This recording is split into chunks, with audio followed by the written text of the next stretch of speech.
Assalamualaikum warahmatullahi wabarakatuh. Alhamdulillahi rabbil alamin.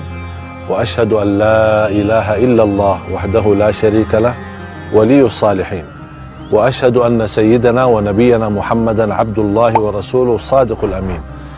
Allahumma salli wa sallim wa barik ala sayyidina Muhammad wa ala ali sayyidina Muhammad.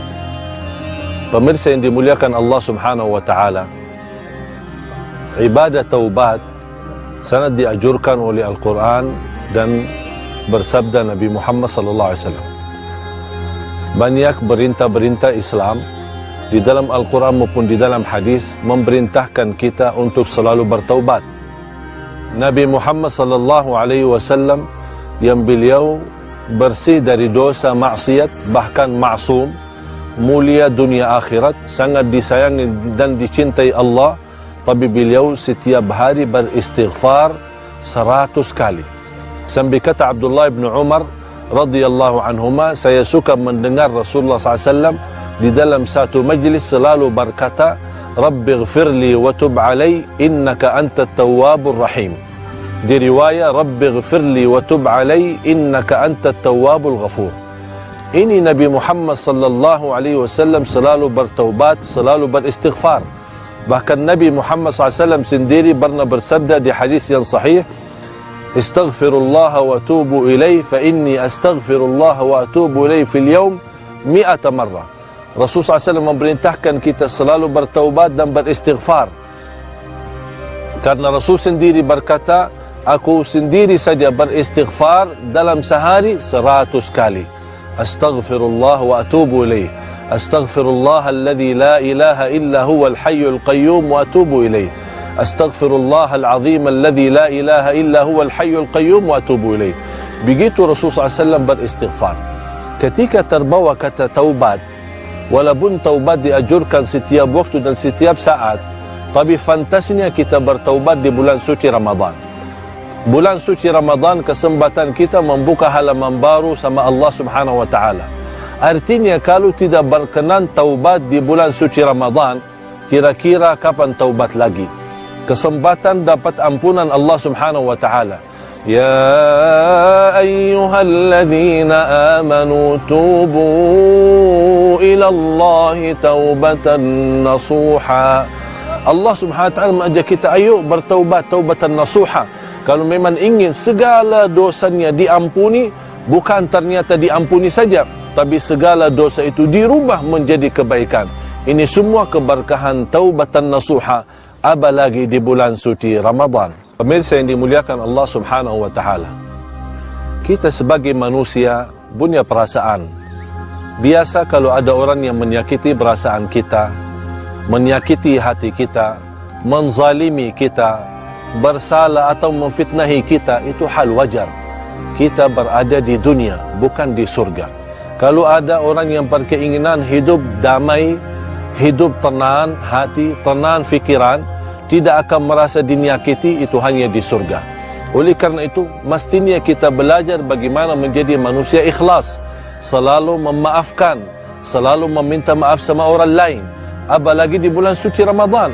Memang saling meminta maaf bukan harusnya saja di Ramadan, tapi setiap waktu dan setiap saat kita semestinya senantiasa meminta maaf dan saling memaafkan. Kesempatan jamaah sekalian, bukan hanya kita taubat sama Allah Subhanahu wa taala, tapi salah satu kita bertaubat, kita memaafkan semua orang. Kita buka halaman baru sama Allah, halaman baru sama manusia. Jangan sampai kita membuka halaman baru, tapi halaman lama masih terbuka. Tutuplah. Jadi semua yang terjadi menjadi cerita lalu. Jangan sampai terbawa sampai kita meninggal dunia. Kesempatan sucikan hati kita, kesempatan untuk memohon ampun kepada Allah Subhanahu wa taala, karena Allah paling senang kepada seorang hamba yang selalu memaafkan, selalu hatinya bersih terhadap semua orang, apalagi terhadap orang yang memang menzalimi kita. Bukan karena kita lemah tidak bisa melawan, tapi kita diajarkan tidak mau melawan, bahkan kita selalu menolak dengan kebaikan. Sebagaimana Allah Subhanahu wa taala mengajarkan kita, idfa' billati hiya ahsan فإذا الذي بينك وبينه عداوة كأنه ولي حميم. Kata Allah Subhanahu wa taala, siapapun musuh kita, tolak dengan kebaikan, tolak dengan akhlak yang baik, dengan kesabaran, dengan keikhlasan. Apalagi di bulan suci Ramadan. Memang bulan suci Ramadan lomba-lomba untuk menjaga kebaikan, lomba-lomba untuk membersihkan hati, lomba-lomba untuk memaafkan. Karena bulan Ramadan bulan yang suci, kita mendapatkan juga hati yang suci, jiwa yang suci, dan insya Allah menjadi orang yang diterima di dunia dan di akhirat. Jamaah sekalian yang dimuliakan Allah Subhanahu wa taala, apakah anda telah berbuat kebaikan hari ini? Segera. Kesempatan ini sangat singkat, kesempatan ini sangat cepat. Umur kita pun lebih dekat mati daripada menunggu besok. Oleh karena itu, terus berjuang kebaikan karena Allah Subhanahu wa taala. Pemirsa yang dimuliakan Allah Subhanahu wa taala, salah satu ibadah sepanjang umur kita, sepanjang hari-hari kita bisa diamalkan.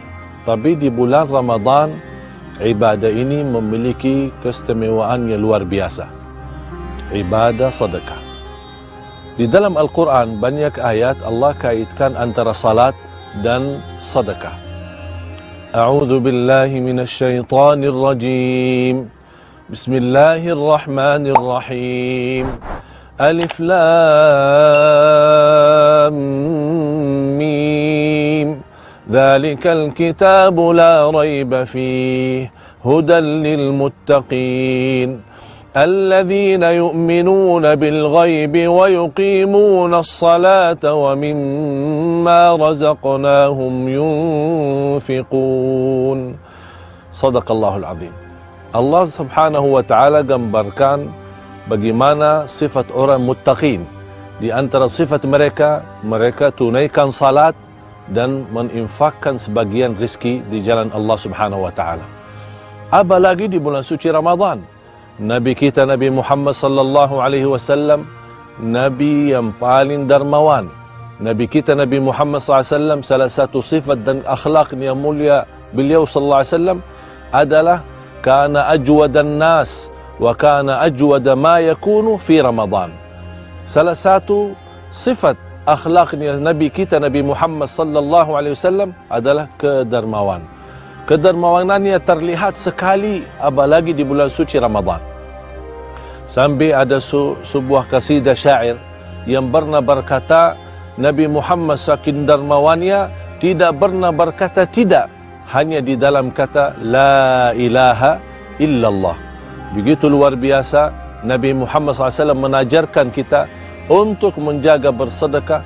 Bahkan beliau bukan hanya perintahkan kita bersedekah, tapi Nabi kita Nabi Muhammad sallallahu alaihi wasallam sendiri menjalankan dan mengamalkan sedekahnya sallallahu alaihi wasallam. Bahkan Siti Aisyah radhiyallahu anha, beliau memiliki kebiasaan menjalankan ibadah sedekah sambil dia memiliki keyakinan ketika dia bersedekah, harta dan rezeki yang dia sedekahin, dia membawakan wangi-wangian untuk mengharumkan harta sedekahnya sebelum diberikan kepada orang miskin atau orang yatim. Ditanya sama pembantunya, "Menapa wahai Aisyah?" Kata Aisyah radhiyallahu anha, "Karena saya yakin sedekah jatuhnya di tangan Allah sebelum jatuhnya di tangan orang miskin." Pemirsa yang dimuliakan Allah Subhanahu wa taala, keberkahan kemuliaan sedekah itu sangat banyak. Dilipatkan ganda oleh Allah dari segi pahala, dilipat ganda dari segi rezeki, disembuhkan penyakit, terjamin husnul khatimah, terjamin selamat dari siksa neraka jahannam, terjamin dilindungi oleh Allah Subhanahu wa taala dari kematian celaka, dari kematian buruk. Bahkan salah satu kemuliaan sedekah adalah membadamkan kemurkaan Allah Subhanahu wa taala. Bahkan terjamin diampuni segala dosa kita. Ini sedekah setiap waktu, setiap saat, walaupun bukan bulan Ramadan, mendapatkan begitu luar biasa keutamaan dan keberkahan, apalagi di bulan suci Ramadan. Salah satu amalan yang saya nasihatkan untuk jamaah, jaga sedekah subuh hari. Apa arti sedekah subuh hari? Dan mengapa subuh hari untuk bersedekah? Karena Rasulullah sallallahu alaihi wasallam mendoakan Allah berkahi aktivitas amalan ibadah kita di subuh hari. Sebagaimana bersabda Rasulullah SAW, Allahumma barik li ummati fi bukuriha, atau burika li ummati fi bukuriha. Termasuk doanya Nabi SAW untuk mendapatkan keberkahan. Bahkan yang lebih hebat dan dahsyat, di setiap waktu subuh Allah turunkan malaika khusus untuk mendoakan, Allahumma a'ti munfiqan khalafa, ya Allah, yang bersedekah di subuh hari ini ganti yang lebih baik. Nikmatilah bersedekah, apalagi di bulan suci Ramadan. Ayo mari kita sama-sama buktikan kemuliaan akhlak kita sebagaimana Nabi kita sendiri sallallahu alaihi wasallam sebanyak-banyak kedermawanannya Rasulullah SAW di bulan suci Ramadan. Ayo kita sama-sama menjaga sedekah karena manfaatnya luar biasa, bukan hanya di dunia, tapi dunia dan di akhirat. Mudah-mudahan istiqamah sedekah kita diberikan keberkahan oleh Allah Subhanahu wa taala. Para jamaah sekalian yang dimuliakan Allah Subhanahu wa taala, salah satu sifat bukan hanya orang muttaqin, tapi orang yang selalu cinta berbuat kebaikan. Dan Allah juga mencintai orang-orang yang suka berbuat kebaikan. Salah satu sifat kebaikan adalah senantiasa bersedekah, dalam keadaan susah maupun dalam keadaan senang. Mari kita sama-sama membuktikan sedekah yang luar biasa hebat dan dahsyat, memberi yang terbaik sedekah kita di bulan suci Ramadan, karena belum tentu bertemu bulan Ramadan yang akan datang. Bersedekah sebagaimana Nabi kita Nabi Muhammad SAW, bersedekah sebagaimana para sahabat. Anda yang tidak mampu dan tidak punya kemampuan bersedekah, Anda bisa bersedekah melalui kata Subhanallah, walhamdulillah, wa la ilaha illallah, wallahu akbar. Bismillahirrahmanirrahim. Alhamdulillahi rabbil alamin.